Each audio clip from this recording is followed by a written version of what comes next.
بسم اللہ الرحمن الرحیم، السلام علیکم ورحمۃ اللہ۔ پاکستان کے بعد کشمیر کے حالات اتنے خراب ہو چکے ہیں کہ وہاں سے جو خبریں آ رہی ہیں وہ اتنی خوفناک ہیں، اتنی خطرناک ہیں کہ وہاں پر عوام کی جانب سے سخت ترین ریاکشن نظر آ رہا ہے، اور ادھر جو پاکستان کے قانون نافذ کرنے والے ادارے ہیں ان کی جانب سے بھی ایک خوفناک قسم کا آپریشن کیا گیا۔ اس کے بعد صورتحال بگڑ گئی اور اب معاملہ بالکل ویسا ہو چکا ہے جس طریقے سے 26 نومبر کو قتل عام کیا گیا، جس طریقے سے مریدکے کا واقعہ پیش آیا، بالکل اسی طریقے سے اب کشمیر کے اندر بھی یہی حالات بن گیا۔ صورتحال کیا، معاملہ کیا، اب آپ نے اس کو غور سے سمجھنا ہے، کیونکہ یہ صورتحال بڑی خراب ہو چکی ہے، بہت زیادہ بگڑ چکی ہے، اور یہ جو لاقانونیت کی، لا لیسنس کی جو صورتحال ہے بڑی خراب ہے۔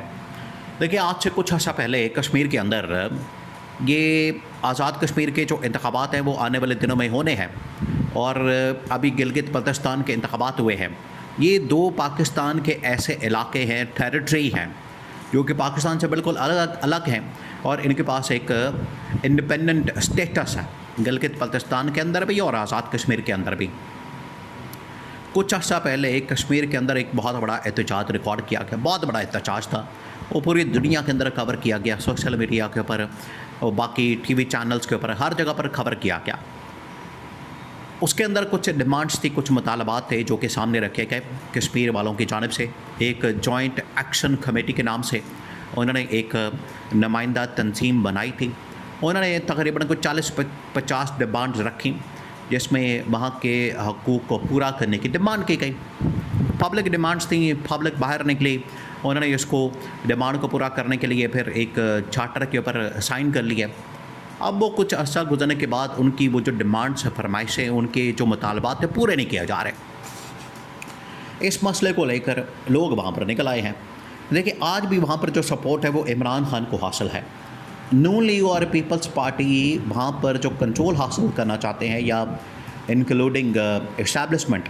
اب آپ نے امیجن کریں کہ وہی طاقت کا استعمال، وہی وہاں پر پاور کا استعمال، وہی وہاں پر فورس کا استعمال، کسی جگہ پر آپ کو ڈائلاگ کے ذریعے، بات چیت کے ذریعے معاملات کو حل کرنا پڑتا ہے۔ جہاں پر طاقت کی ضرورت ہوتی ہے پھر وہاں پر طاقت کا استعمال کیا جاتا ہے۔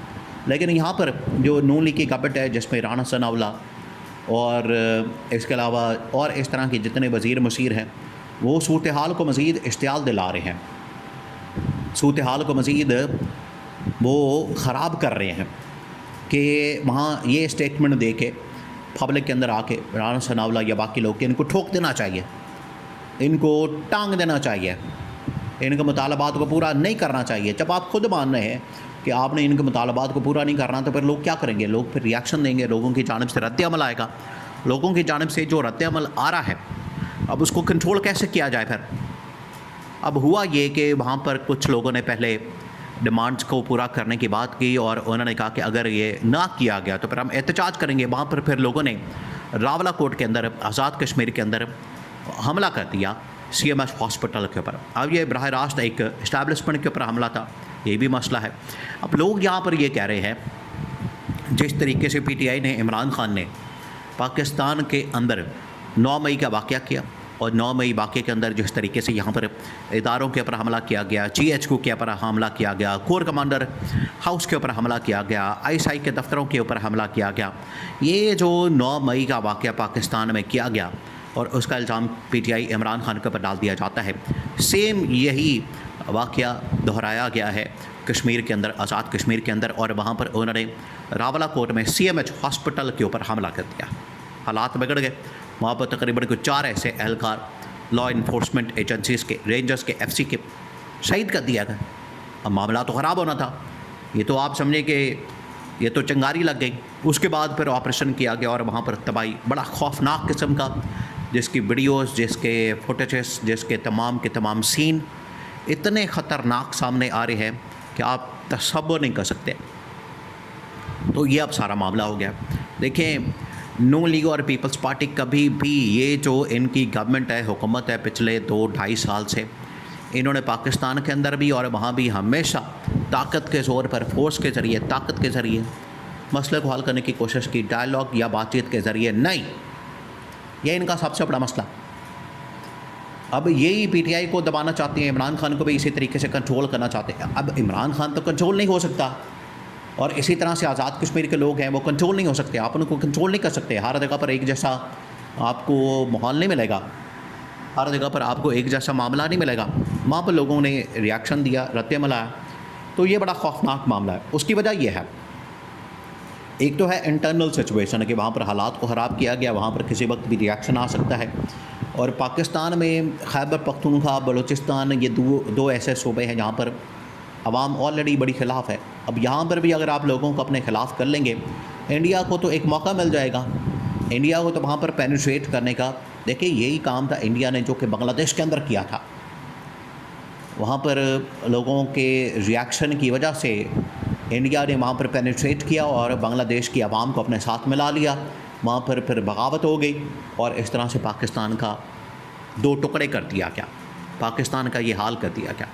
تو یہ بڑا ہی سینسٹیو معاملہ ہے، بڑا حساس معاملہ ہے۔ اس کے لیے اسٹیبلشمنٹ کو بھی سوچنا چاہیے، اور خاص طور پر یہ جو نون لیگ پیپلز پارٹی کی گورنمنٹ ہے، یہ جس طاقت کے نشے میں اس وقت پڑے ہوئے ہیں، اس سے باہر نکل کے ان کو پولیٹیکلی اپنے آپ کو دیکھیں۔ یہ نون لیگ والے، پیپلز پارٹی والے عمران خان سے سبق سیکھ لیں۔ عمران خان ہمیشہ ڈائلاگ کی بات کرتا ہے، ٹیبل ٹاک کی بات کرتا ہے کہ مسئلہ کو حل کریں۔ وہ اگر ڈیمانڈ کر رہے ہیں، وہاں بھی آج عمران خان کی پاپولیرٹی آسمانوں پر ہے۔ گلگت بلتستان کے اندر بھی آج جو انتخابات ہوئے، اس میں بھی آسمانوں پر ہے عمران خان کی پاپولیرٹی۔ کیوں ہے؟ کیونکہ عمران خان بات سنتا ہے، دوسروں کو موقع دیتا ہے، ایک سپیس دیتا ہے۔ لیکن یہاں پر یہ رانا ثناءاللہ اور اس طرح کے لوگ، شہباز شریف، ان کے تو کریڈٹ کے اوپر موجود ہے۔ ماڈل ٹاؤن کا واقعہ جس میں سیدھی گولیاں ماری گئیں، مرید کے واقعہ جس میں سیدھی گولیاں ماری گئیں، 26 نومبر واقعہ جس میں سیدھی گولیاں ماری گئیں، ان کے تو یہ کھاتے میں پڑے ہوئے ہیں۔ ایک اور یہ واقعہ اس طرح کا کر دیا۔ اس سے پہلے بھی جب کشمیر کے اندر حالات خراب ہوئے تھے تو اسی طرح کے واقعات سامنے آئے تھے۔ تو یہ بڑی خوفناک سچویشن، اور یہ ان کے دور کے اندر ہی اس طرح کے واقعات ہو رہے ہیں۔ عمران خان کے دور میں اس طرح کا کوئی واقعہ رپورٹ نہیں ہوا، کوئی واقعہ اس طرح کا سامنے نہیں آیا، اور ان کے دور کے اندر یہ تمام کی تمام چیزیں رپورٹ ہو رہی ہیں۔ ان کے دور کے اندر یہ تمام کی تمام چیزیں باہر آ رہی ہیں۔ ان کی نااہلی، نالائقی، ایک تو ان کی پولیٹیکل سوچ نہیں، اپنے آپ کو بڑے جمہوریت پسند کہلواتے ہیں، اصل میں ان کے دماغوں کے اندر امریت اور فسطائیت اور یزیدیت اور ملوکیت اور نمرودیت اور فرعونیت بھری ہوئی ہے۔ یہ ہے ان کا سب سے بڑا مسئلہ۔ تو آج یہ جو انہوں نے وہاں پر فرعونیت دکھانے کی کوشش کی ہے، یہ بڑی خوفناک چیز ہے، بہت خوفناک ہے۔ اس کے نتائج بڑے خوفناک ہو سکتے ہیں۔ ایسی سچویشن سے ہمیشہ گریز کرنا چاہیے۔